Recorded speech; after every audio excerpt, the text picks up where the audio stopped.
Assalamualaikum warahmatullahi wabarakatuh. Bapak, Ibu, saudara-saudara sebangsa setanah air, pagi tadi saya telah memimpin rapat terbatas secara virtual tentang Undang-Undang Cipta Kerja bersama jajaran pemerintah dan para gubernur. Dalam undang-undang tersebut terdapat 11 klaster yang secara umum bertujuan untuk melakukan reformasi struktural dan mempercepat transformasi ekonomi. Adapun klaster tersebut adalah urusan penyederhanaan perizinan, urusan persyaratan investasi, urusan ketenagakerjaan, urusan pengadaan lahan, urusan kemudahan berusaha, urusan dukungan riset dan inovasi, urusan administrasi pemerintahan, urusan pengenaan sanksi, urusan kemudahan pemberdayaan dan perlindungan UMKM, urusan investasi dan proyek pemerintah, serta urusan kawasan ekonomi. Dalam rapat terbatas tersebut, saya tegaskan mengapa kita membutuhkan Undang-Undang Cipta Kerja. Pertama, setiap tahun ada sekitar 2,9 juta penduduk usia kerja baru, anak muda yang masuk ke pasar kerja, sehingga kebutuhan atas lapangan kerja baru sangat-sangat mendesak.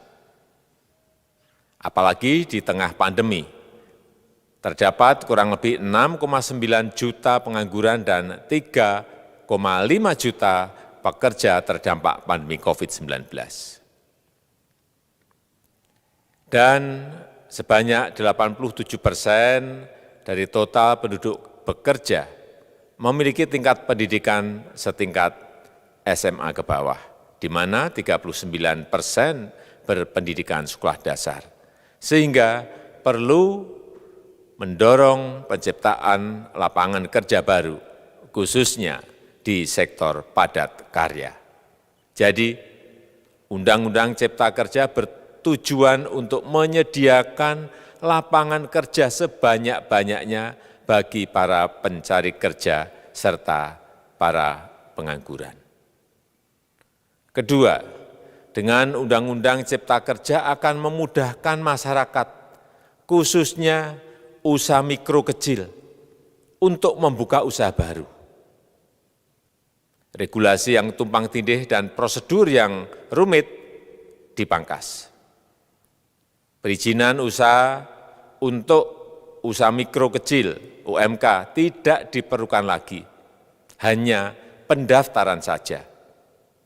Sangat simpel. Pembentukan PT atau perseroan terbatas juga dipermudah. Tidak ada lagi pembatasan modal minimum. Pembentukan koperasi juga dipermudah. Jumlahnya hanya 9 orang saja. Koperasi sudah bisa dibentuk. Kita harapkan akan semakin banyak koperasi-koperasi di tanah air. UMK, usaha mikro kecil yang bergerak di sektor makanan dan minuman, sertifikasi halalnya dibiayai pemerintah, artinya gratis. Izin kapal nelayan penangkap ikan misalnya, hanya ke unit kerja Kementerian KKP saja. Kalau sebelumnya harus mengajukan ke Kementerian KKP, Kementerian Perhubungan, dan instansi-instansi yang lain. Sekarang ini cukup dari unit di Kementerian KKP saja. Ketiga, Undang-Undang Cipta Kerja ini akan mendukung upaya pencegahan dan pemberantasan korupsi. Ini jelas karena dengan menyederhanakan, dengan memotong, dengan mengintegrasikan ke dalam sistem perizinan secara elektronik, maka pungutan liar, pungli dapat dihilangkan. Namun, saya melihat adanya unjuk rasa penolakan Undang-Undang Cipta Kerja yang pada dasarnya dilatar belakangi oleh disinformasi mengenai substansi dari undang-undang ini dan hoax di media sosial. Saya ambil contoh, ada informasi yang menyebut tentang penghapusan UMP, upah minimum provinsi, UMK, upah minimum kota kabupaten, UMSP, upah minimum sektoral provinsi. Hal ini tidak benar, karena faktanya upah minimum regional, UMR, tetap ada. Ada juga yang menyebutkan bahwa upah minimum dihitung per jam. Ini juga tidak benar. Tidak ada perubahan dengan sistem yang sekarang. Upah bisa dihitung berdasarkan waktu dan berdasarkan hasil. Kemudian adanya kabar yang menyebutkan bahwa semua cuti sakit, cuti kawinan, cuti khitanan, cuti baptis, cuti kematian, cuti melahirkan, dihapuskan.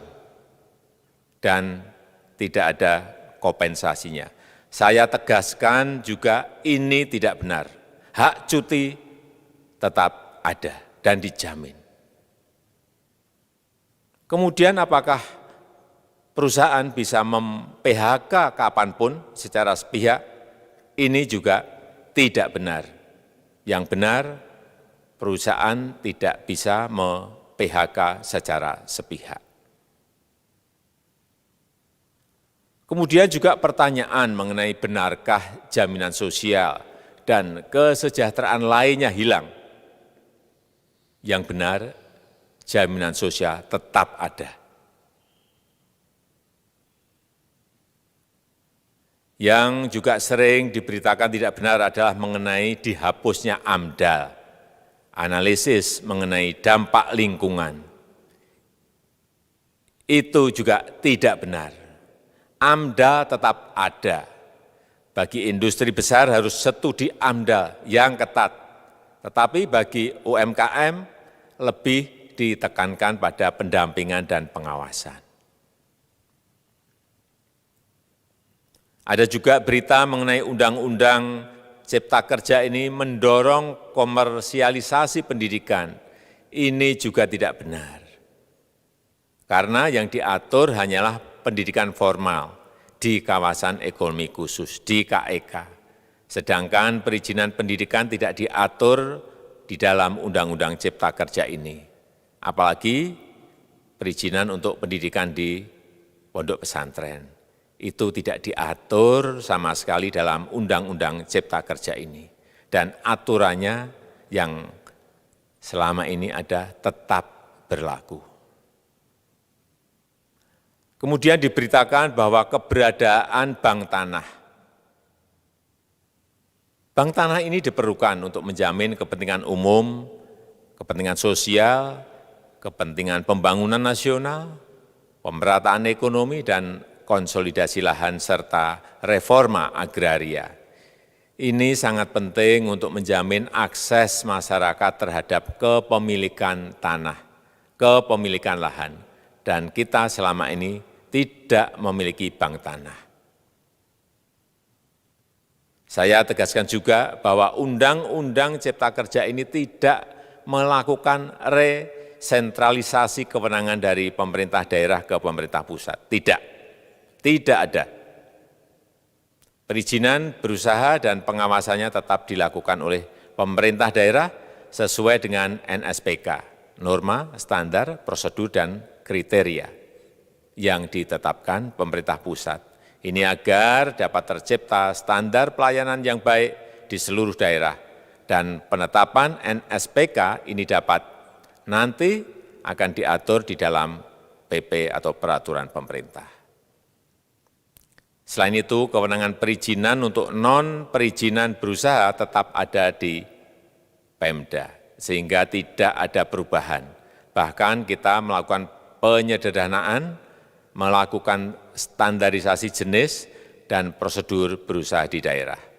Dan perizinan berusaha di daerah diberikan batas waktu. Ini yang penting di sini.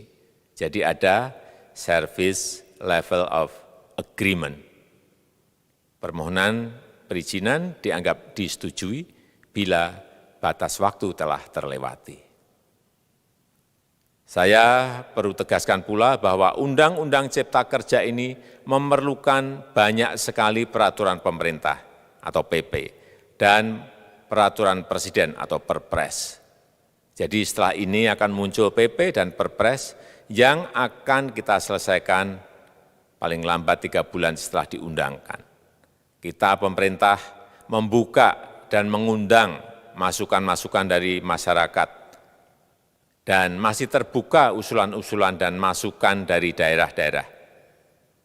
Pemerintah berkeyakinan melalui Undang-Undang Cipta Kerja ini jutaan pekerja dapat memperbaiki kehidupannya dan juga penghidupan bagi keluarga mereka. Dan kalau masih ada, jika masih ada ketidakpuasan terhadap Undang-Undang Cipta Kerja ini, silahkan mengajukan uji materi atau judicial review melalui MK, Mahkamah Konstitusi. Sistem ketatanegaraan kita memang mengatakan seperti itu. Jadi, kalau masih ada yang tidak puas dan menolak, silahkan diajukan uji materi ke MK. Saya rasa itu yang bisa saya sampaikan pada kesempatan yang baik ini. Terima kasih. Wassalamualaikum warahmatullahi wabarakatuh.